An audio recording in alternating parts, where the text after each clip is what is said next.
The story of Diana, Princess of Hell, continued this week with the release of Absolute Wonder Woman number 9. If you haven't been keeping up, and my god, what's stopping you, we're almost a year in now, the Absolute version of Wonder Woman was raised in Hell by the witch Circe. The gods of Olympus left her there as a baby and forbade her from reuniting with her people, who were seemingly scattered into the winds. You'd think that growing up in such awful surroundings would have an impact on her, but really, her light shone on everyone there and changed them for the better. When the soldier Steve Trevor washed up on their shores, Diana was told that the only way to get him home was to make a significant sacrifice, so she offered her right arm to save him. That wasn't the only heroic thing she did. When the Tetracide left Hell and tried to feast upon the citizens of Gateway City, she escaped Hell to save everyone and kill the beast. However, her little jaunt did not go by unnoticed, and she was forced to fight against the god Hades to gain her freedom. Now that she's free to walk the earth, Diana made a home for herself and responded to a new threat, man-made mechanical spiders that played a recording of the Tetracide's horrible hypnotic cry. The source of these spiders was Dr. Poison, a non-corporeal entity that was being forced to work for Veronica Cale out of the mysterious Area 41 facility. Dr. Poison resented being cooped up and forced to wear a clunky old suit. She wanted to be free, and she saw Diana as a means of achieving that. But she needed a bargaining chip to win her over. How about the location of an Amazon? Absolute Wonder Woman 9 picks up right where the last issue left off, with Diana holding Dr. Poison and dangling her over a building's edge. I'm fairly certain that a fall like that wouldn't harm her given that she's made of gas, but the threat is still understood. Dr. Poison tells Diana about Area 41, a secret military installation that's trying very hard to look boring and bureaucratic while housing things too strange to name. But it's what's beneath Area 41 that truly matters. According to Dr. Poison, the base was built atop something ancient, an underground labyrinth that predates every soldier, scientist and supervillain who's ever walked above it. A place filled with monsters. Some of them were already there when they arrived, others were brought down and left to rot. This issue doesn't waste time. Diana listens, nods, and then politely commands Poison's army of mechanical spiders straight into hell. Not metaphorical hell, actual, literal, open a portal beneath your metallic mandibles and send you screaming to the abyss hell. It's one of those moments that makes you remember that she's not just strong, she's a witch.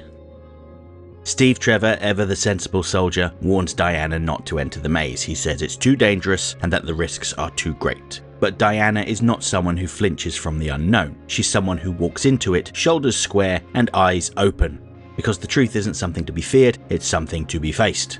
And so, with magic and conviction, she teleports directly into the heart of the labyrinth, ready to face whatever she finds. The maze is dark, winding, and likely stinks of ancient secrets, but Diana doesn't creep or cower. She walks with confidence that says, "I've fought towering monsters before, I can handle this." She stumbles upon a brutal scene, an enormous minotaur fending off a swarm of fish-like humanoids. It looks at first like he might be the villain, but Diana doesn't jump to conclusions. Instead, she steps between the two forces and then, using the lasso Nemesis, which doesn't compel people to tell the truth, instead it forces people to feel the pain and misery they've inflicted on others. She binds the Minotaur and discovers the truth. He's fighting to protect, not destroy, and he doesn't even flinch, which suggests he's good-natured. So she joins him and together they fight off the hordes of fishmen.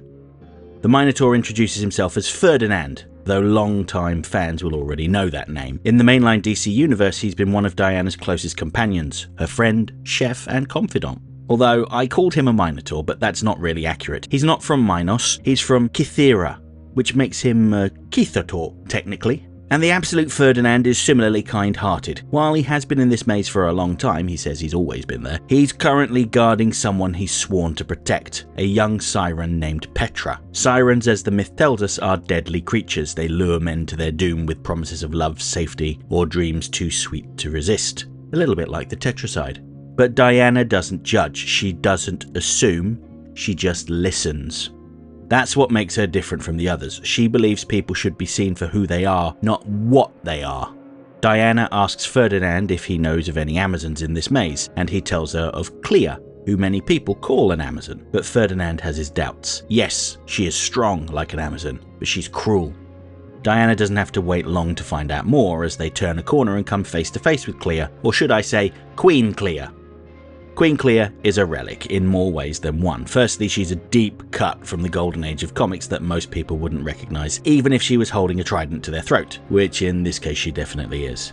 First appearing all the way back in Wonder Woman number 8 in 1944, Clea was originally the queen of a ruined Atlantean outpost, and she had no love for the surface world or man.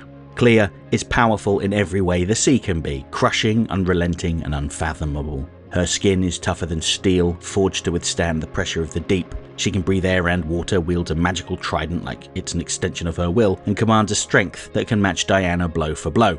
And her appearance here is likely no accident. She's the perfect thematic mirror, a woman who once ruled, now lost in the depths, much in the same way that Diana had been cast into hell. While Absolute Wonder Woman has gone to great lengths to present many of Wonder Woman's classic foes as allies, Cersei acting as her mother, Barbara Minerva as her close friend, I have doubts that she'll be able to win over Clea and her army of fishmen. We're not given any indication why Queen Clea wants Petra or what she will do with her, but given how fiercely Ferdinand fights, it can't be anything good. Although it is worth noting that in the mainline universe, Clea had a daughter named Petra, spelled P-T-R-A, who rebelled against her mother and went rogue. But whether this siren is her daughter remains to be seen.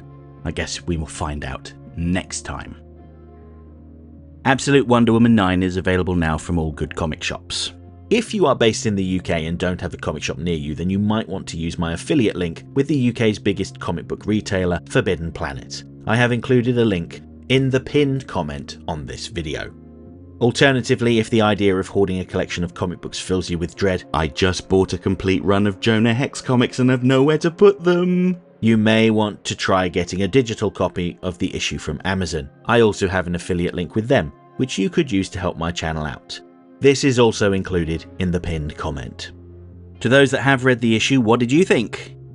Wasn't it interesting how we saw a flashback to Diana's youth where she was all set to meet Artemis? Surely that can't be the Amazon Artemis, can it?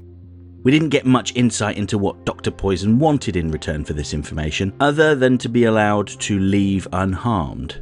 I have a feeling that this is going to come back and bite Diana later on. And speaking of bites, why do I think that Diana's spell involving the Manticore is going to cause a lot of problems later on? Let me know what you think in the comments below.